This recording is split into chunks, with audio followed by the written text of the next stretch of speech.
సంసారము, కొన్ని బంధాలు, కొన్ని బాధ్యతలు ఉంటాయి కదా. మరి మనం ధరించడం ఎలాగా? ఓ మనం పారాయణ చేయలేము. ఓ మనం బయటికి వెళ్ళి సత్సంగానికి ఇవాళ వచ్చాం, మళ్ళీ ఇంకొక నెల రోజులు కుదురుద్దేమో, రేపు సత్సంగం, ఎల్లుండి సత్సంగం, మా తమ్ముడు గారు రోజుకో సత్సంగం చేస్తారు. ఆయన వెళ్ళినట్టు మనం వెళ్ళగలమా? వెళ్ళలేము. ఎందుకంటే ఇంటిని చూసుకోవాలి, మన బాధ్యతలు మనకు ఉన్నాయి. మరి మనం ఎలా ధరించాలంటే చాలా సింపుల్ గా చెప్తున్నారండి. ఉదయాన్నే మీరు నిద్రలేస్తారు కదమ్మా, బ్రష్ చేసుకున్నట్టుగా ముందు చీపురు పుచ్చుకుంటారు కదా. స్వామి, ఈ ఇల్లు వెంకయ్య స్వామి, ఈ ఇల్లు నీ గుడి, నీ గుడిని నేను శుభ్రం చేస్తున్నాను. నా శరీరం అనే ఇంటిని అంటి పెట్టుకుని ఏమైనా చెత్త చెదారుంటే మీరు తుడిచేయండి స్వామి అని ఓం నారాయణ ఆది నారాయణ, ఓం నారాయణ ఆది నారాయణ అంటూ చీపురు పుచ్చుకొని ఇల్లంతా తుడుచుకోండమ్మా. మూలలా ఉండేటటువంటి చెత్తే కాదు, నెగిటివ్ ఎనర్జీ కూడా పోతుంది.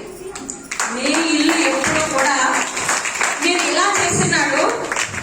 మీ ఇంట్లో ఎవరైనా అడుగు పెడితే, బా మీ ఇంట్లోకి వస్తే ఎంత ప్రశాంతంగా ఉందమ్మా, ఎంత హాయిగా ఉందమ్మా అంటారు. అనకపోతే నన్ను అడగండి.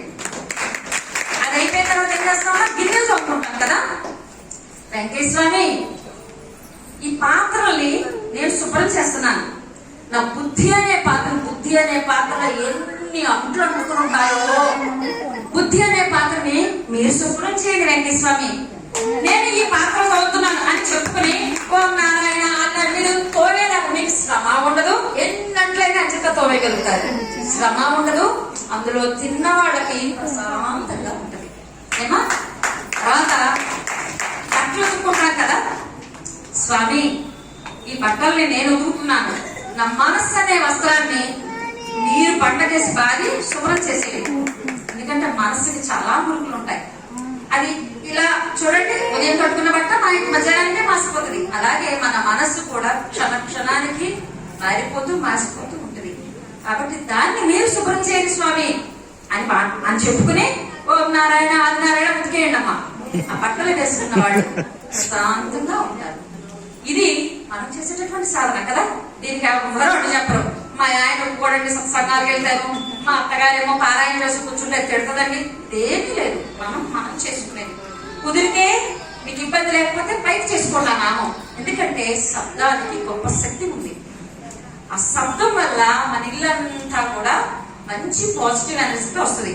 మీరు ఎక్కడన్నా ఇప్పుడు మనమే ఇక్కడ కూర్చుని స్వామి ఆధ్వర్యంలో ఓం నారాయణ ఆది నారాయణ ఒక 5 నిమిషాలు అందరం కలిపి అన్నాం అనుకోండి, అంటూ ఉండగా కనుక లేటెస్ట్ కెమెరాలతో కనుక ఫోటో తీసినట్లయితే చిన్న చిన్న నక్షత్రాలు స్పార్కుల్లా పడద్ది. ఏంటి అంటే నామ పారాయణకు ఉన్నటువంటి పాజిటివ్ ఎనర్జీ.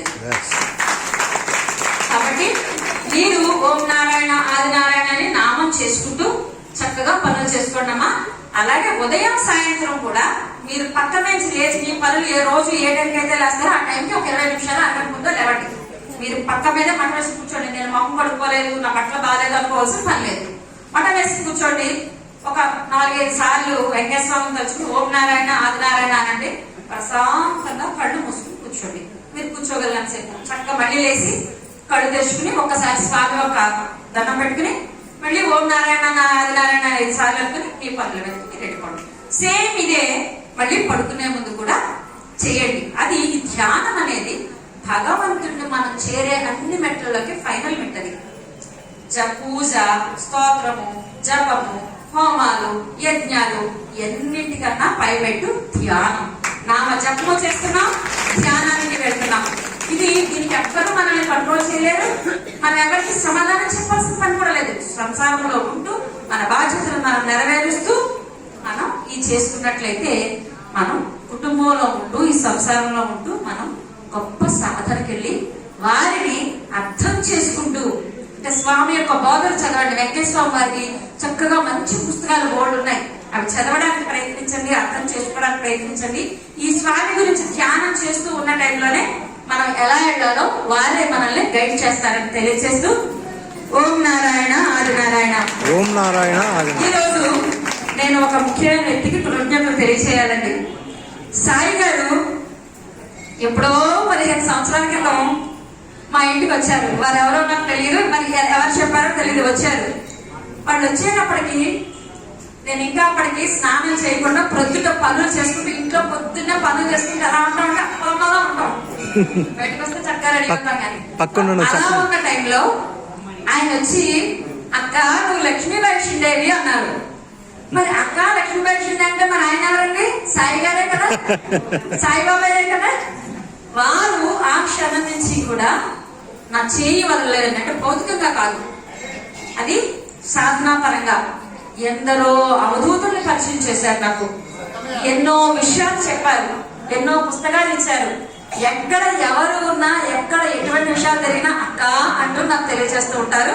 వారికి నేను ధన్యవాదాలు తెలియజేసుకుంటూ, నాకు ఈ అవకాశాన్ని ఇచ్చినందుకు రాజస్వామి వారికి కూడా ధన్యవాదాలు తెలియజేసుకుంటూ, ఇక్కడ వచ్చినటువంటి గురువులకు, అవధూతులకు అందరికీ కూడా శిరస్సు వచ్చి నమస్కారాలు చేసుకుంటూ మీ అందరికీ కూడా నమస్కారం చేసుకుంటున్నానమ్మా. జై సాయిరామ్, జై గురుదేవదత్త. ధన్యవాదాలండి జయశ్రీ గారు.